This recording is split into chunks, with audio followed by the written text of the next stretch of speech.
सदा सत्स्वरूपं चिदानन्दकन्दं जगत्सम्भवस्थानसंहारहेतुं स्वभक्तेच्छया मानुषं दर्शयन्तं नमामीश्वरं सद्गुरुं साईनाथं नमामीश्वरं सद्गुरुं साईनाथम् भवद्ध्वान्तविध्वंसमार्ताण्डमीड्यं मनोवागतीतं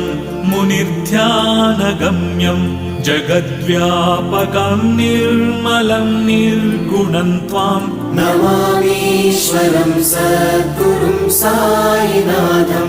नमामीश्वरं सद्गुरुं साईनाथम् भवाम्बोधिमग्नार्दितानां जनानां स्वपादाश्रितानां